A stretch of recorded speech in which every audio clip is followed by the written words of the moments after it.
வணக்கம்.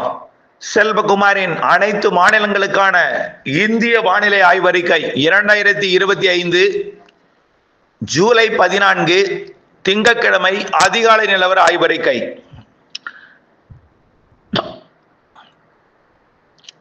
அதிகாரப்பூர்வ வானிலை அறிக்கைக்கு இந்திய வானிலை ஆராய்ச்சித்துறை அறிக்கையை பார்க்கவும்.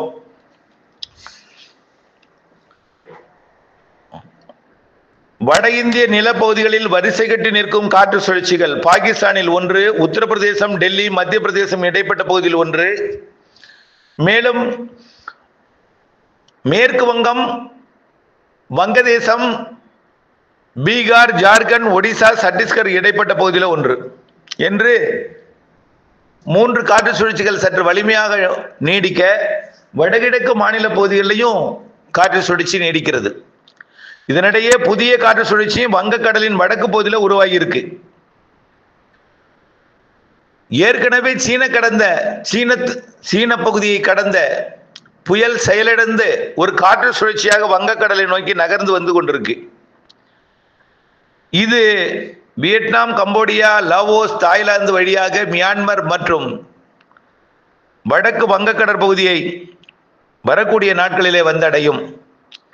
வடகொரிய 15ஆம் தேதி நாளை வங்கக்கடலின் வடக்கு பகுதியில் உருவாகக்கூடிய புதிய காற்று சுழற்சி மேலடுக்கு, இடையடுக்கு, கீழடுக்கு சுழற்சியாக அமைந்து தென்மேற்கு பருவமழையை கேரளாவிலே தீவிரப்படுத்த இருக்கிறது. வட இந்திய நிலப்பகுதிகளில் காற்று குவிதலை ஏற்படுத்தி வட இந்திய நிலப்பகுதிகளுக்கு வடகிழக்கு மாநிலங்கள் தொடங்கி பாகிஸ்தான் எல்லையோரம் வரைக்கும் வடக்கே இமயமலையிலும், மத்திய பிரதேசத்திற்கு வடக்கே மகாராஷ்டிராவோட நாக்பூருக்கு வடக்கே மகாராஷ்டிரா மற்றும் கோவா, கர்நாடகா கரையோரம் தொடங்கி உள்ளே வட மாநிலங்களில் நல்ல மழைப்பொழிவை கொடுத்து வருகிற நிலையில நிகழ்வு எல்லாம் ஒன்றிணைந்து மேற்கு நோக்கி நகர்ந்து பாகிஸ்தான் பகுதிக்கு விலக இருக்கிற காரணத்தினாலே வங்கக்கடலில் உருவாகக்கூடிய புதிய காற்று சுழற்சிக்கு காற்று திசை மாறும். தெற்கு கர்நாடகா மற்றும் கேரளா வழியாக காற்று குவிதலை ஏற்படுத்தி கேரளாவிலே தென்மேற்கு பருவமழையை இன்று முதல் தீவிரப்படுத்த இருக்கிறது. மெல்ல தீவிரமடையும் வங்கக்கடல் காற்று சுழற்சி காரணமாக இன்றைக்கு நீலகிரி முதல் கன்னியாகுமரி வரைக்கும் மேற்கு தொடர்ச்சி மலையில மழைப்பொழிவை படிப்படியாக அதிகரிக்கும். இன்றிலிருந்து படிப்படியாக அதிகரிக்க செய்யும். இன்று அதிகாலையே பாலக்காட்டு கணவாய், ஆரியங்காவு கணவாய், ஆரல்வாய் மொழி கணவாயில சாரல் வர தொடங்கும். உடுமலைப்பேட்டை, சமத்தூர் மற்றும் முக்கோணம் போன்ற பகுதிகளுக்கும், குடிமங்கலம், கொங்கல் நகரம், தொட்டம்பட்டி போன்ற பகுதிகளுக்கும், கோயமுத்தூர் மேற்கு எல்லையோரத்திற்கும், நீலகிரிக்கும், வால்பாறைக்கும் இன்றைக்கே நல்ல ஒரு மழைப்பொழிவை, சாரல் மழைப்பொழிவை கொடுக்கும். கடும் மிரட்டலுடன் கடும் மேகம் திரண்டு அச்சுறுத்தும் ஒரு வானிலையை இன்றைக்கு அதிகாலை முதல் கொடுக்கும். இந்த நிலையில படிப்படியாக கேரளாவிலே தீவிரமடையும் தென்மேற்கு பருவமழை காரணமாக 16ஆம் தேதியிலிருந்து 21ஆம் தேதி வரை தென்மேற்கு பருவமழை கேரளாவில் வலுத்தும், மேற்கு தொடர்ச்சி மலைப்பகுதிகளில் வலுத்தும், கணவாய் காற்று பகுதிகளில் சாரல் மழையாகவும், நுழைவாயில சற்று கனமழையாகவும், மிக கனமழை மலைப்பகுதிகளிலையும், அணைகள் நீர்பிடிப்பு பகுதிகளில் நல்ல ஒரு மழைப்பொழிவையும் கொடுக்க போகிறது. காற்று குவிதல் என்பது ஆந்திர எல்லையோர தமிழ்நாட்டின் மாவட்டங்களில் அமையும் என்று எதிர்பார்க்கப்படுகிறது. 16லிருந்து 21ஆம் தேதி வரை ஆந்திர எல்லையோர மாவட்டங்கள், குறிப்பாக திருவள்ளூர் மற்றும் சென்னை, செங்கல்பட்டு, காஞ்சிபுரம், ராணிப்பேட்டை மாவட்டத்தில் நல்ல ஒரு காற்று குவிதலை ஏற்படுத்தும் என்று எதிர்பார்க்கப்படுகிறது. தென்மேற்கு பருவமழை என்பது தமிழ்நாட்டின் எல்லையோர மாநிலங்களுக்கு மட்டும்தான், தமிழ்நாட்டிற்கு பெரிதாக இருக்காது. ஆனால் இந்த முறை தமிழ்நாட்டின் ஆந்திர எல்லையோரம் இருக்கக்கூடிய மாவட்டங்களுக்கு நல்லதொரு மழைப்பொழிவை வரக்கூடிய 16ஆம் தேதியிலிருந்து 21ஆம் தேதி வரை எதிர்பார்க்கலாம்.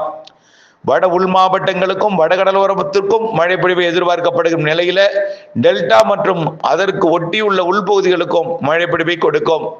தென் மாவட்டங்களுக்கும் மழை இருக்கிறது.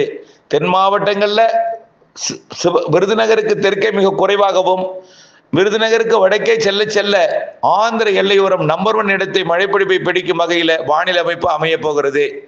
கர்நாடகாவின் மங்களூரு, உடுப்பி போன்ற பகுதிகளை விட கேரளாவிற்கு கூடுதல் மழைப்பொழிவு தெரிகிறது. கேரளாவிலும் வயநாடு மற்றும் கர்நாடகாவின் குடகு போன்ற பகுதிகளை விட நீலகிரி மாவட்டத்தோட மலைப்பகுதிகளுக்கும் வால்பாறைக்கும் நல்ல மழை தெரிகிறது. அதாவது பாதிப்பில்லாத ஒரு மிக கனமழை பொழிவாக தெரிகிறது. வரக்கூடிய 16ஆம் தேதியிலிருந்து 22ஆம் தேதி வரை அந்த மழைப்பொழிவு கொடுத்தாலும் ஓரிரு நாட்கள் தான் உச்சபட்ச தீவிரத்தை கொடுக்கும். ஆந்திர எல்லையோர மாவட்டங்கள்ல நல்ல மழைப்பொழிவை கொடுக்க போகிற நிலையில திருவள்ளூருக்கும் சென்னைக்கும் அதே போல அதிக மழைப்பொழிவு எதிர்பார்க்கப்படுகிறது. பெரும்பாலும் மாலை இரவில் தான் சென்னை திருவள்ளூருக்கு கொடுக்கும். சென்னைக்கு வரக்கூடிய நீராவி காற்று மேற்கிலிருந்து வர வேண்டும், வட மேற்கிலிருந்து குளிர்விக்கும் காற்று வர வேண்டும், ஒன்று கிழக்கிலிருந்து எதிர்ப்பு தேக்கும் ஒரு அமைப்பு கிழக்கு காற்று அமைய வேண்டும். எல்லாமே மதியத்திற்கு பிறகு மாலை இரவிலே அந்த அமைப்பை ஏற்படுத்தும். மாலை இரவு மழைப்பொழிவு புதுச்சேரிக்கு வடக்கே உள்ள அனைத்து மாவட்டங்களுக்கும் தினசரி கொடுக்கும் என்று எதிர்பார்க்கப்படுகிறது. டெல்டாவிற்கும் மழை இருக்கும். ஆனால் டெல்டாவிற்கு குறைவான அளவும், அதாவது மிக மிதமானது முதல் சற்று கனமழையும், ஆங்காங்கே கனமழை கொடுத்தாலும் ஒதுக்குதல் கூடுதலாக இருக்கும். ஆனால் வடக்கே செல்ல செல்ல ஒதுக்குதல் குறைந்து பரப்பில் அதிகரித்த மழைப்பொழிவும், மழைப்பொழிவோட நேரமும், மழைப்பொழிவோட அளவும் கூடியிருக்கும். நேற்றைக்கு பார்த்தீங்கன்னா கடலூர் மாவட்டத்தில் நெய்வேலி சுற்றுவட்டாரம்னா நல்ல மழைப்பொழிவை கொடுத்தது. இப்படி கடலோரம் வரைக்கும் சிதம்பரம் சுற்றுவட்டாரம் வரைக்கும் நல்ல மழைப்பொழிவை கொடுத்தது. இதே போலதான் தமிழ்நாட்டின் ஆந்திர எல்லையோரத்தில் காற்று குவிதல் கூடுதலாக இருக்கும். தமிழ்நாட்டின் ஆந்திர எல்லையோரத்தை விட தெற்கு ஆந்திரா, தெற்கு கர்நாடகாவிற்கும் நல்ல மழைப்பொழிவை கொடுக்கும். தெலுங்கானா, வடக்கு ஆந்திர பிரதேசம் அடுத்ததாக இப்படி வட மாநிலங்களுக்கும் படிப்படியாக மழைப்பொழிவு உள்ளே அந்த நிகழ்வானது உள்ளே பயணிக்கும் பொழுது அதிகரிக்கும். இந்த நிகழ்வானது வடக்கு ஆந்திர பிரதேசம், தெற்கு ஒடிசாவில் நீடித்திருந்தாலும் தீவிரமடையும் பொழுது அது வடக்கு வங்கக்கடற்பகுதியில வடக்கு ஒடிசா பகுதிக்கு போகும் என்று எதிர்பார்க்கப்படுகிறது. வடக்கு ஒடிசா பகுதிக்கு சென்றாலும் அதோட வழித்தடம் ஒடிசா, சத்தீஸ்கர், மகாராஷ்டிரா, குஜராத் வழியாக அமையும் என்பதனால அந்த நிகழ்வு 19 தேதிக்கு மேல் உள் மாநிலங்கள்ல மகாராஷ்டிரா, மத்திய பிரதேசம், குஜராத், ராஜஸ்தான் பகுதிக்கு நிறைய மழைப்பொழிவை கொடுக்கும். அதனைத் தொடர்ந்து அடுத்த நிகழ்வு 22ஆம் தேதி வாக்கில் வங்கக்கடல உருவாகி இருக்கிறது. அதுவும் இந்த மாத இறுதி வரை மழைப்பொழிவை கொடுக்கும். இப்படி ஆகஸ்ட் மாதத்திலும் நிகழ்வுகள் காத்திருக்கிறது. ஆகஸ்ட் மாத இறுதி வரை 3 நிகழ்வுகள் இருக்கிறது. செப்டம்பர் மாதம் 2வது வாரத்திலிருந்து வலுவான நிகழ்வுகளுக்கு வாய்ப்பு அதிகம். அக்டோபர் மாத 15 தேதி வரைக்கும் தென்மேற்கு பருவமழை நாட்டிலே தொடரும்.